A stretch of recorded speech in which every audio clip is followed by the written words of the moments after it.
The morning sun cast long shadows across the manicured gardens of Windsor Castle as Charles walked slowly along the gravel path.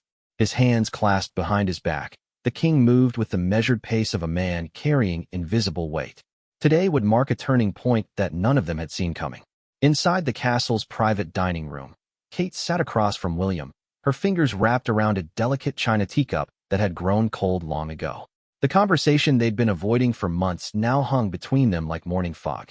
William's jaw was tight, his usually warm eyes clouded with frustration.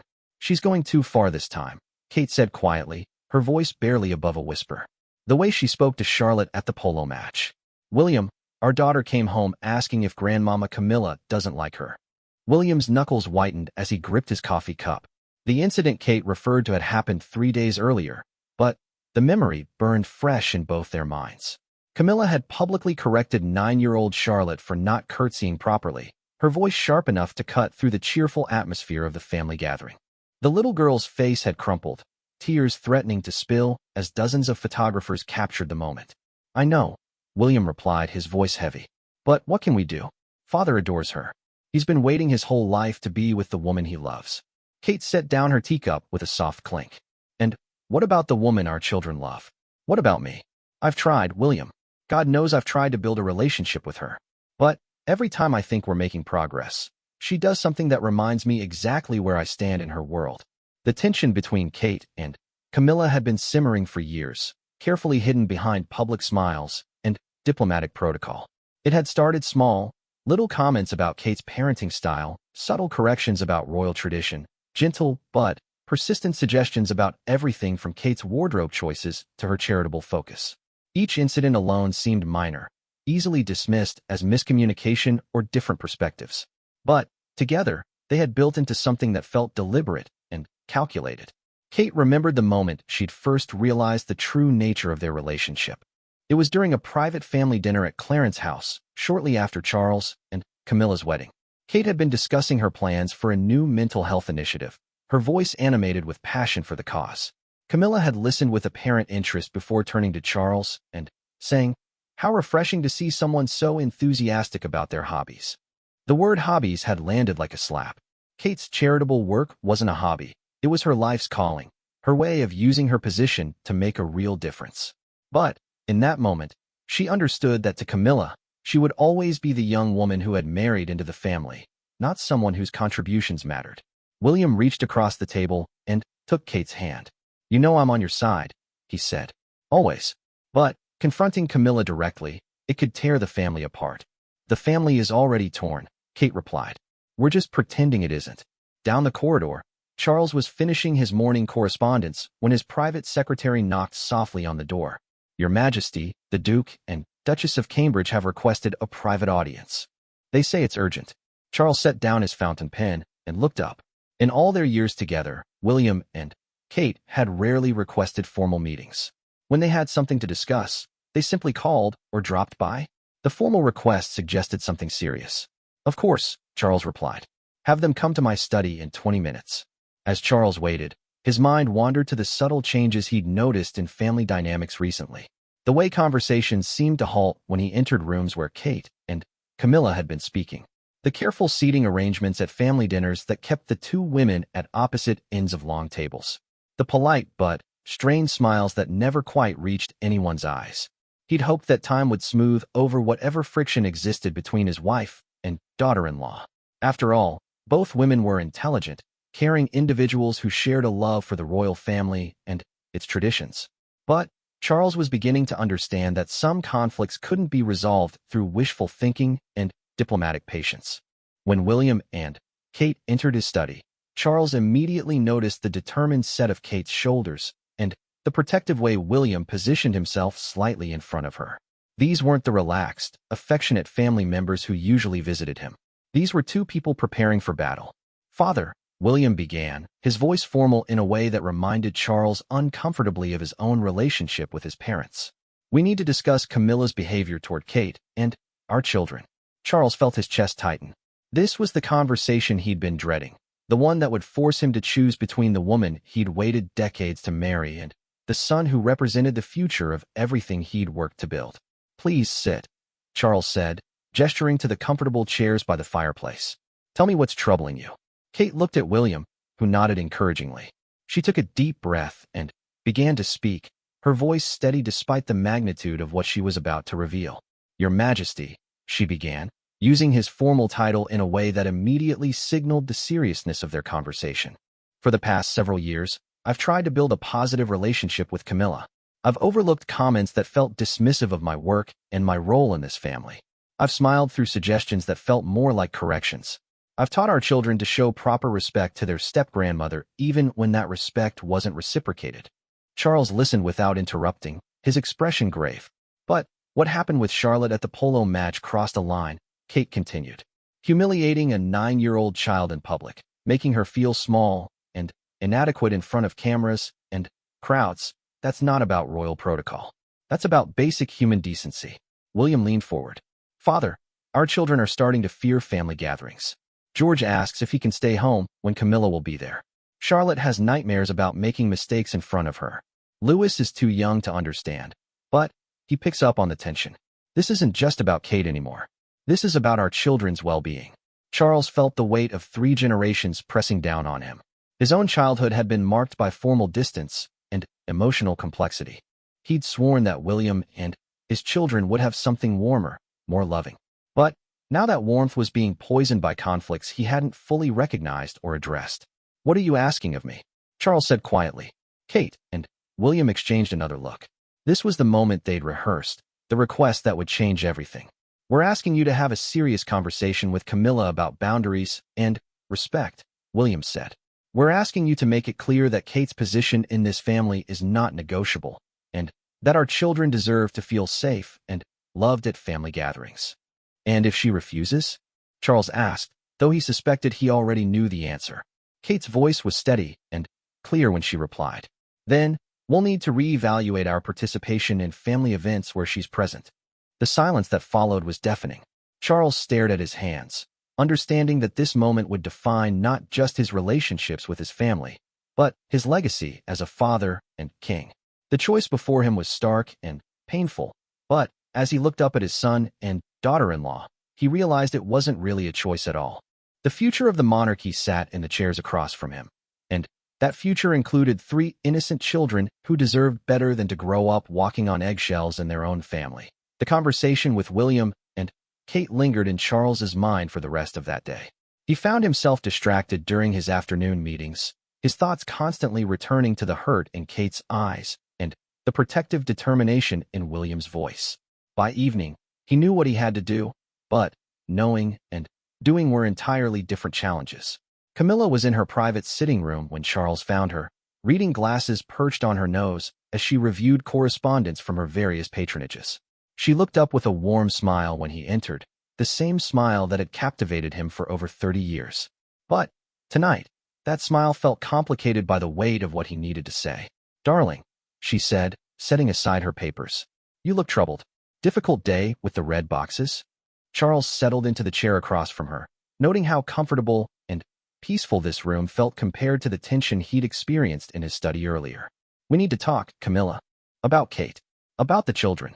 Something flickered in Camilla's expression, a subtle shift from warmth to wariness. What about them? Charles had rehearsed this conversation in his mind countless times since William and Kate left his study. But now, faced with his wife's questioning gaze, the words felt heavy and unwieldy. William and Kate came to see me today.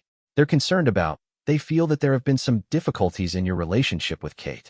Camilla's laugh was light, but Charles detected a note of forced casualness. Difficulties? Charles, Kate, and I get along perfectly well. If there's been some misunderstanding. They mentioned the incident with Charlotte at the polo match, Charles said gently but firmly. They said you corrected her quite sharply in front of the photographers. The lightness faded from Camilla's expression, replaced by something harder. Charlotte needs to learn proper protocol. She's going to be queen one day. She can't be sloppy about these things. I was doing her a favor by correcting her early. She's 9 years old, Charles said quietly. And she came home in tears, asking her mother if her step-grandmother doesn't like her. For a moment, Camilla said nothing. When she finally spoke, her voice carried an edge Charles rarely heard. I see. So we're to pretend that standards don't matter? That these children can do whatever they please because their feelings might be hurt if we guide them properly. Charles felt a familiar ache in his chest.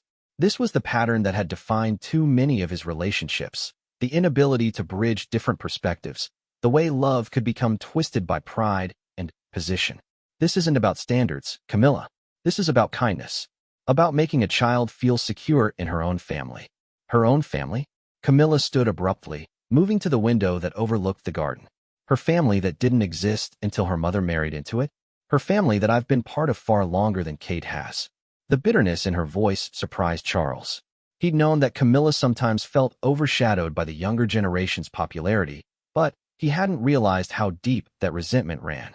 William is my son, Charles said carefully. Kate is his wife. Their children are my grandchildren. They are all my family, just as you are. Camilla turned from the window, her face flushed with emotions she'd clearly been holding back for months, perhaps years. Do you know what it's like, Charles? To watch that woman get praised for every charity visit, every public appearance, while everything I do is criticized or ignored. To see her treated like some kind of princess, while I'm seen as the woman who broke up your parents' marriage. Charles stood and moved toward her, but she held up a hand to stop him. I've spent decades trying to prove myself worthy of this family, worthy of you, she continued. I've followed every protocol, supported every initiative, smiled through every slight and criticism. And now you're telling me that I need to apologize to Kate because I dared to suggest that her daughter learn proper behavior? I'm asking you to consider whether your approach might be causing harm, Charles said. Kate isn't your enemy, Camilla. She's trying to raise 3 children in an impossible situation, just like we all are. Impossible situation? Camilla's voice rose slightly. She married a prince, Charles. She knew what she was getting into. She chose this life. So did you, Charles pointed out. And we both know how difficult that choice can be. The room fell silent except for the tick of an antique clock on the mantelpiece. Charles could see his wife wrestling with emotions she'd kept carefully controlled for years. When she spoke again, her voice was quieter but no less intense. You don't understand what it's like to be constantly compared to Diana. To know that half the world still sees you as the villain in some fairy tale romance. Kate doesn't have to deal with that. Kate gets to be the perfect princess, the devoted mother, the people's favorite. Do you know how that feels? Charles felt his heart break a little. Camilla. No, she said firmly. Let me finish. I've tried to be gracious about it. I've tried to support her, to welcome her, to treat her like family. But when she acts like she's somehow superior to me, when she makes demands about how I should behave, when she threatens to keep my step-grandchildren away from me, that's where I draw the line. She's not threatening anything, Charles said. She's asking for basic respect. Basic respect? Camilla's eyes flashed. I am your wife, Charles. I am the queen consort. I've earned my place in this family through decades of service and sacrifice. I will not be lectured by someone who's been here barely a decade about how to conduct myself. Charles realized that this conversation was revealing fractures he hadn't known existed. The careful balance he'd tried to maintain between honoring his past, embracing his present, and securing his future was crumbling before his eyes. William and Kate have given me an ultimatum, he said quietly. They're reconsidering their participation in family events if this situation doesn't improve. Camilla stared at him. And you're choosing them. I'm choosing my grandchildren, Charles said. I'm choosing the future of the monarchy. I'm choosing to prevent the kind of family divisions that destroyed my parents' generation. By throwing me aside the moment it becomes convenient, by asking the woman I love to find room in her heart for compassion toward children who just want to feel safe in their own family. The silence stretched between them, filled with years of unspoken resentments and competing loyalties. Charles could see that his words had landed like blows, but he also knew that some truths could no longer be avoided. What exactly are you asking of me? Camilla said finally. Charles chose his words carefully. I'm asking you to consider that Kate isn't your competition. She's your ally in supporting this family. I'm asking you to remember that those children are innocent in whatever conflicts exist between adults. And I'm asking you to help me find a way forward that doesn't require anyone to choose sides. Camilla moved back to her chair and sat down heavily. For the first time since he'd known her, she looked every one of her 76 years. And if I can't do that? If I can't pretend that everything is fine when it clearly isn't? Charles sat down across from her again, reaching for her hands. Then, we'll all have to live with the consequences. But, Camilla, those consequences include watching my son and grandchildren drift away from us. They include seeing this family fracture in ways that might never heal. Is your anger worth that? She looked down at their joined hands, and Charles could see tears threatening at the corners of her eyes. I never wanted to be the villain in this story, Charles. I just wanted to be your wife. You are my wife, he said gently. Nothing can change that. But being my wife also means being a grandmother to William's children, and that requires putting their well-being above our pride. When Camilla looked up at him, her expression was a mixture of hurt, resignation, and something that might have been understanding. What do you want me to do? Charles squeezed her hands gently. I want you to think about the woman I fell in love with, the one who was kind and funny and warm. I want you to remember that Kate is trying to navigate the same impossible pressures you once faced. And I want you to help me show those children that this family is a place where they can feel loved and secure. Camilla was quiet for a long moment. When she finally spoke, her voice was barely above a whisper. I need time to think. Take all the time you need, Charles said. But don't take so long that we lose something precious while we're trying to prove who's right. As he left her sitting room, Charles felt the weight of kingship in a way he never had before. This wasn't about state papers or constitutional duties or diplomatic protocols. This was about the hardest part of leadership, the moments when doing what's right requires disappointing people you love. 3 days passed before Camilla emerged from what Charles had begun to think of as her emotional exile. During those 3 days, she had canceled 2 public engagements, claiming a minor illness that fooled no one in their inner circle but provided the necessary cover for her absence from royal duties. Charles had respected her need for space, but the silence between them had grown heavier with each passing hour. When she finally knocked on his study door Thursday evening, Charles looked up from his papers with a mixture of relief and apprehension. Camilla entered quietly, her usual confident bearing replaced by something more fragile. She was holding a small velvet box in her hands, and Charles recognized it immediately. It contained the sapphire earrings he'd given her on their first wedding anniversary. I've been thinking, she said, settling into the chair she'd occupied countless times during happier conversations. About what you said. About the children. About Kate. Charles set down his pen and gave her his full attention. And Camilla opened the velvet box and looked down at the earrings, her fingers tracing their delicate settings. I remember when you gave these to me.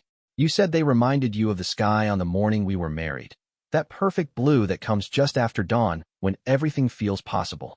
Charles nodded, unsure where this was leading but sensing its importance. I've been holding on to that feeling for 20 years, she continued. The feeling that we'd finally made it through all the obstacles, all the criticism, all the waiting. That we could just be happy together without having to prove anything to anyone. She closed the box with a soft click. But somewhere along the way, I started seeing Kate as a threat to that happiness. Not because of anything she did, really, but because she represented everything I could never be. Young, beautiful, beloved by the people from the moment she appeared. Charles started to speak, but Camilla held up a gentle hand. Let me finish, she said. I need to say this while I still have the courage. She took a deep breath and continued. I've spent so much energy being defensive, being protective of my place in this family, that I forgot what that place was supposed to mean. I was so busy watching Kate for signs that she looked down on me that I never stopped to consider whether I was looking down on her. The admission hung in the air between them. Charles felt his chest tighten with emotions he couldn't quite name. Pride in his wife's honesty, sadness for the pain she'd been carrying, hope for what this conversation might mean. The truth is, Camilla went on, I've been jealous. Jealous of how easily Kate fit into royal life. Jealous of how naturally maternal and warm she is with the children. Jealous of how the press treats her like a beloved daughter rather than a necessary evil. She looked directly at Charles for the first time since entering the room. And I took that jealousy out on an innocent woman and her children. I told myself I was maintaining standards, teaching proper behavior, upholding tradition. But, really, I was just being cruel. Charles felt tears prick at his eyes. Camilla, I hurt Charlotte, she said quietly. I hurt a little girl who was just trying to enjoy a family outing. I made her feel small and embarrassed because some petty part of me wanted to assert my authority. And when I think about how that must have made Kate feel, watching her daughter be humiliated, she trailed off, shaking her head. I would never forgive someone who did that to my grandchildren. Never. The room was silent except for the soft tick of the mantelpiece clock. Charles waited, sensing that his wife wasn't finished. I want to make this right, Camilla said finally. I want to apologize to Kate, properly, and sincerely. I want to apologize to Charlotte. I want to try to be the kind of grandmother those children deserve, and the kind of mother-in-law who supports Kate instead of competing with her. Charles felt a wave of relief, so powerful it almost overwhelmed him. Are you sure? Because this can't be temporary, Camilla. It can't be something you do just to keep the peace, and then return to old patterns. I know, she said, and I understand that changing how I behave is only the beginning. I need to change how I think, how I react when I feel threatened or overlooked. I need to remember that Kate's success doesn't diminish me, any more than my happiness with you diminishes the love you had for Diana. The mention of Diana surprised Charles, but he recognized the wisdom in the comparison. That's a very generous way to look at it. Camilla smiled sadly. It's taken me far too long to get there. But, Charles, I love you. I love this family. I love those children, even if I haven't shown it properly. I don't want to be the reason this family fractures. I don't want to be the grandmother they remember with fear instead of fondness. Charles stood and moved to her chair, kneeling beside it, and taking her hands in his. I love you too. That's never been in question. But I needed to know that you were willing to put the family's well-being above your pride. Above my pride and my insecurities, Camilla corrected. Those are my demons to wrestle with, not Kate's burden to bear. They sat together quietly for several minutes, both processing the weight of what had been said and what it meant for their future. Finally, Charles spoke. What's your plan? Camilla straightened in her chair, and Charles could see some of her natural determination returning. First, I want to call Kate, not through secretaries or formal channels. I want to call her directly and ask if we can meet privately, just the two of us. Charles nodded. That's a good start. Then, I want to plan something special for Charlotte. Something that shows her she's cherished and valued, not criticized. Maybe I could take her for afternoon tea at Fortnum's, just grandmother and granddaughter. Let her choose whatever she wants from the menu. Teach her about the family jewelry collection. Make her feel like the precious little girl she is. The image of Camilla patiently explaining the history of royal tiaras to an enraptured Charlotte made Charles's heart warm. She would love that. And I want to find ways to support Kate's charitable work instead of dismissing it. She's doing important things, Charles. Real things that matter. Maybe we could collaborate on something, find causes where our interests overlap. Charles could see that Camilla had spent her 3 days of silence doing more than just thinking. She'd been planning, strategizing how to rebuild bridges she'd helped tear down. There's one more thing, she said hesitantly. I think we need to address this as a family. Not just Kate and me, not just you mediating between us. I think we need to sit down together. You, me, William, and Kate. And clear the air completely. Charles considered this. That could be helpful, but it could also be explosive. Are you prepared for Kate to tell you exactly how your behavior has affected her and the children? I need to hear it, Camilla said firmly. All of it. Even if it's painful. Especially if it's painful. How else can I understand the damage I've done? Charles squeezed her hands gently. And William? He's been quite protective of Kate through all this.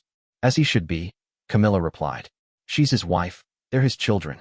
I respect that, even if I haven't always shown it. I want William to know that I'm not his enemy, that I want to support their family, not undermine it. Looking at his wife, Charles felt a complex mixture of emotions. Pride in her courage to face her own failings. Sadness that it had taken this long to reach this point. Hope that this marked a genuine turning point rather than just another temporary truce. When do you want to make these calls? He asked. Tomorrow, she said without hesitation. I've already waited too long. Every day I don't address this is another day those children might feel unwelcome at family gatherings. Another day Kate might feel unsupported in her own family. Charles helped her to her feet and pulled her into a gentle embrace. I'm proud of you, he said quietly. This takes real courage. Against his shoulder, he felt Camilla nod. It takes love, she corrected. Love for you, love for this family, love for those children. I just hope it's not too late to show it properly. As they held each other in the quiet study, Charles allowed himself to hope that perhaps this crisis would ultimately strengthen their family rather than destroy it. Sometimes, he reflected, the most important conversations were the ones you waited too long to have. Kate was in the garden at Kensington Palace, helping George and Charlotte plant spring bulbs, when her phone rang. She almost didn't answer. These precious moments with her children were carefully guarded, and interruptions were rare. But something about the caller ID made her pause. Camilla was calling her directly, not through their respective private secretaries as protocol usually demanded. Children, keep working on that section, Kate said, brushing dirt from her hands before answering. Hello, Kate. Camilla's voice sounded different, softer, more uncertain than Kate had ever heard it. I hope I'm not interrupting anything important. Kate watched as George carefully placed a daffodil bulb in the small hole they'd dug together. Not at all. What can I do for you? There was a pause, and Kate could hear Camilla taking a deep breath. I was hoping we could meet. Just the two of us. I have some things I need to say to you, and I'd prefer to say them in person. Kate felt her stomach tighten with familiar anxiety. Previous conversations with Camilla had rarely gone well, usually leaving Kate feeling criticized or diminished in subtle ways that were hard to articulate, but impossible to ignore. Of course, she said carefully. Did you have somewhere in mind? Actually, I was wondering if you might come to Clarence's house this afternoon, if you're available. I know it's short notice, but the vulnerability in Camilla's voice surprised Kate. She'd grown accustomed to her stepmother-in-law's confident, sometimes imperious tone. This woman sounded almost nervous. I can be there at 3, Kate said. Should I bring anything?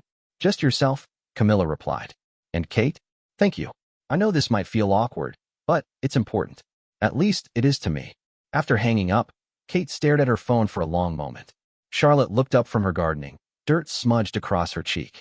Who was that, Mama? Grandmama Camilla, Kate said, still processing the unexpected call. I'm going to see her this afternoon. Charlotte's face fell slightly. Are you in trouble? The question broke Kate's heart. That her 9-year-old daughter automatically assumed tension between the adults meant someone was in trouble spoke volumes about the atmosphere that had developed in their extended family. No, sweetheart, Kate said, kneeling beside Charlotte and gently wiping the dirt from her face. Sometimes grown-ups need to talk about important things. That's all. But even as she reassured Charlotte, Kate felt a familiar knot of anxiety forming in her chest. What did Camilla want to discuss? Was this about the conversation William and his father had shared? Had Kate overstepped by asking Charles to intervene? At exactly 3 o'clock, Kate arrived at Clarence's house. She'd changed from her gardening clothes into a simple but elegant navy dress, unsure of the tone this meeting would take. The staff showed her to Camilla's private sitting room, where she found her stepmother-in-law waiting with tea service already prepared. Kate, thank you for coming, Camilla said, rising to greet her. Something was different about her demeanor. The usual careful composure seemed replaced by genuine nervousness. Please, sit wherever you're comfortable. Kate chose a chair across from Camilla, noting that the older woman's hands trembled slightly as she poured tea. This was not the confident queen consort Kate was used to dealing with. I asked you here because I owe you an apology, Camilla began without preamble. Actually, I owe you several apologies, but I want to start with the most important one. Kate blinked, completely unprepared for this opening. I'm sorry, Charlotte, Camilla said simply. What I did to that beautiful little girl at the polo match was unforgivable. I humiliated a child in public because I was feeling defensive and threatened, and I took it out on an innocent 9-year-old who was just trying to enjoy time with her family. Kate felt tears prick at her eyes. This was not the conversation she'd expected to have. Camilla, please, let me finish, Camilla said gently. I need to say all of this while I still have the courage. She set down her teacup and looked directly at Kate. I've been jealous of you. Deeply, petty, destructively jealous. And I've let that jealousy poison my relationship with you and, far worse, with your children. The admission hung in the air between them. Kate felt her carefully maintained composure beginning to crack. I've watched you step into royal life with such grace and natural warmth, Camilla continued. I've watched the public embrace you in ways they never embraced me. I've watched you mother those 3 precious children with such love and patience, and instead of celebrating that, instead of supporting you, I've been critical and dismissive. Kate's hands were shaking now. Years of hurt and frustration were surfacing, emotions she'd worked so hard to keep buried for the sake of family harmony. Do you know what it's been like? Kate said quietly, her voice thick with suppressed tears. To feel like I'm walking on eggshells every time we're in the same room? To have my children ask me why Grandmama Camilla doesn't seem to like them? To feel like nothing I do is ever quite right in your eyes? Camilla's face crumpled. I know, and I am so sorry. You've been nothing but gracious and kind to me from the moment you joined this family, and I've repaid that kindness with criticism and coldness. The tears Kate had been holding back finally spilled over. I tried so hard to build a relationship with you. I researched your charities so we could find common ground. I included you in planning family gatherings. I taught the children to respect you and include you. But every time I thought we were making progress, something would happen that reminded me I was still an outsider in your eyes. You were never an outsider, Camilla said, her own tears flowing now. You were a threat, not because of anything you did wrong, but because you represented everything I feared I wasn't: young, naturally maternal, beloved by the people. I was so afraid of being replaced or forgotten that I couldn't see how much damage I was doing to someone who only wanted to be part of our family. Kate wiped her eyes with a tissue from the box Camilla had quietly pushed toward her. I never wanted to replace you. I just wanted to find my own place. You found it, Camilla said firmly. You earned it.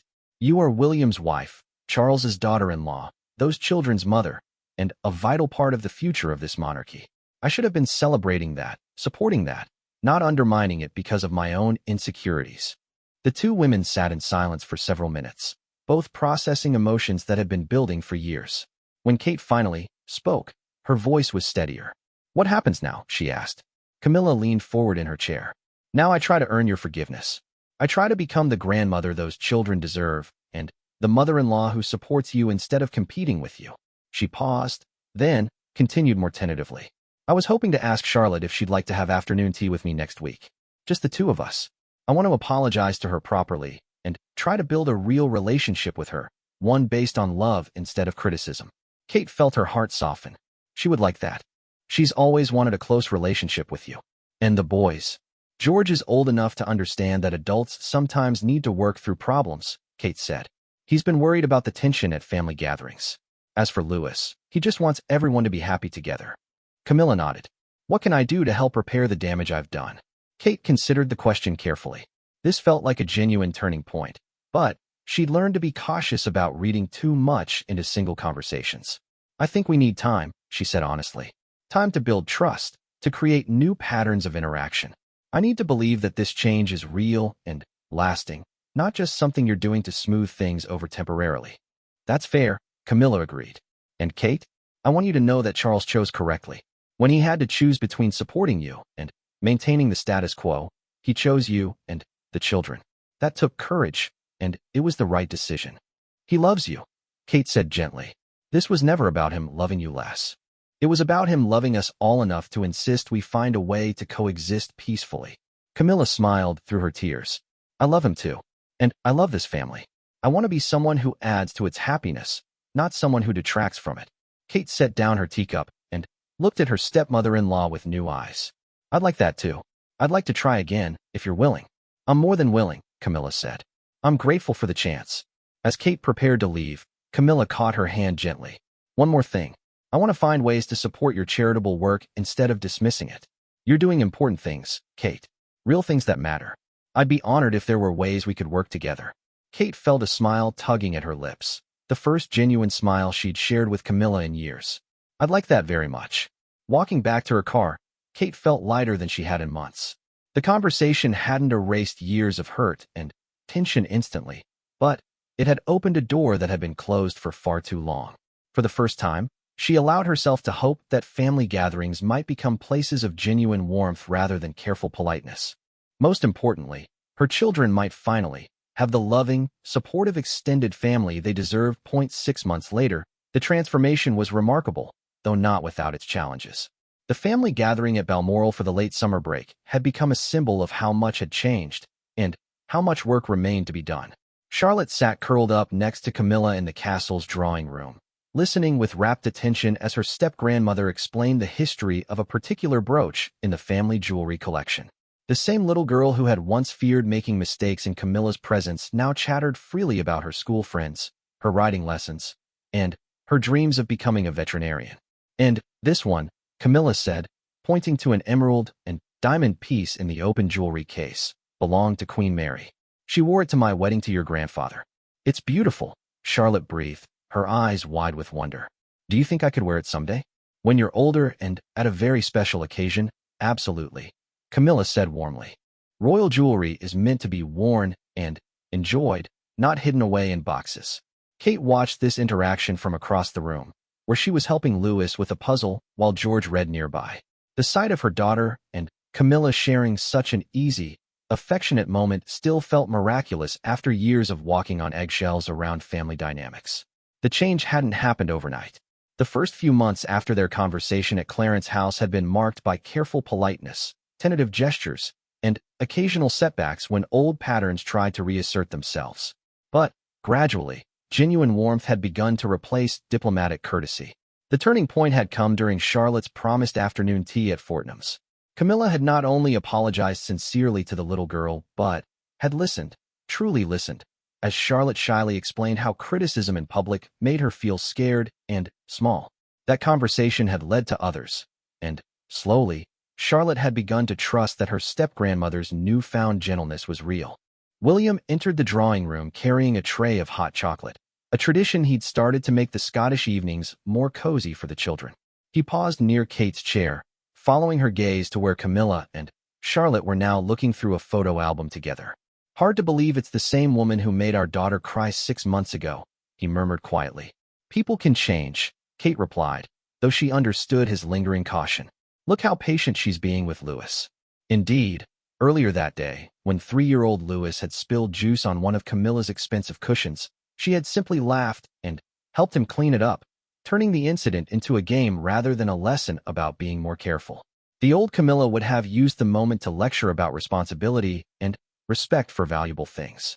Charles appeared in the doorway, still in his tweeds from an afternoon walk on the estate. He surveyed the scene with evident satisfaction, his wife and granddaughter absorbed in family history, his son and daughter-in-law relaxed and smiling, his grandsons contentedly occupied with their activities. "Room for one more?" he asked. "Always," Kate replied, making space for him on the sofa. "How was your walk?" "Peaceful," Charles said, settling beside her. "I was thinking about how different this gathering feels from our last one here." Kate nodded. The previous summer at Balmoral had been marked by careful seating arrangements to keep Kate and Camilla apart, stilted conversations that avoided any topics that might cause tension, and children who seemed constantly worried about saying or doing the wrong thing. "Camilla's been asking about collaborating on a literacy initiative," Kate said quietly.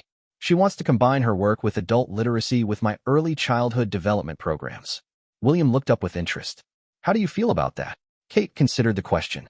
6 months ago, I would have been suspicious of her motives.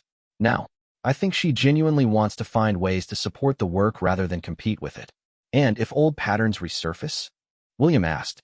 He'd become fiercely protective during the worst of the family tensions, and some of that wariness remained.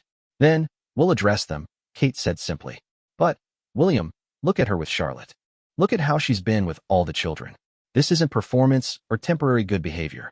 This is someone who decided to change and followed through." Across the room, George had abandoned his book and joined Camilla and Charlotte at the jewelry case. Kate watched as her eldest son asked thoughtful questions about the pieces, and Camilla answered with the same patience and warmth she'd shown his sister. "Mummy," Louis called from his position on the floor with his puzzle. "Can Grandmama Camilla help us with the horses?" The casual way Louis referred to Camilla, and his automatic assumption that she would want to help with his puzzle, spoke volumes about how comfortable the little boy had become with her presence. "If she's not too busy, darling," Kate replied. "I'm never too busy for puzzles," Camilla said, carefully closing the jewelry case and moving to sit on the floor beside Louis.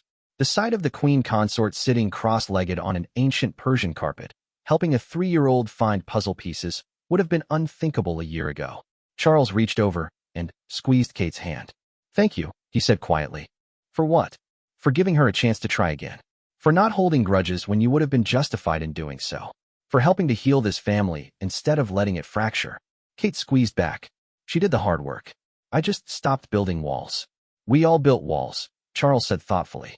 "The question is whether we're brave enough to tear them down when we realize they're doing more harm than good." William settled into an armchair nearby, hot chocolate distributed, and children contentedly occupied. "Father, can I ask you something?" "Of course. Do you think this would have happened eventually, or did it take a crisis to force change?" Charles considered the question carefully. "I think the crisis made it urgent, but the capacity for change was always there. Camilla has always been capable of great kindness. I wouldn't have fallen in love with her otherwise. But sometimes we need external pressure to overcome our own pride and fear. And sometimes," Kate added, "we need someone we love to tell us hard truths about our behavior." The evening continued peacefully, with the kind of easy family warmth that had once seemed impossible. When it came time to put the children to bed, Charlotte hugged Camilla goodnight without prompting, and George shook her hand with the formal politeness he was learning as preparation for his future role. Louis, true to his age, simply waved sleepily from William's arms. Later, after the children were settled, the four adults reconvened in Charles's study for a quieter conversation. "I owe you all an apology," Camilla said, settling into her favorite chair with a cup of tea. "Not just for the specific incidents we've discussed, but for allowing my own insecurities to create tension in what should have been a supportive, loving family environment." "We all made mistakes," William said diplomatically, though Kate could hear the underlying protective note in his voice when it came to his wife and children. "No," Camilla said firmly. "Don't minimize what happened to spare my feelings. I was wrong, and my behavior hurt people I claim to love. That's not something that should be brushed aside in the name of family harmony." Kate appreciated this direct acknowledgement. "What matters is what we do going forward."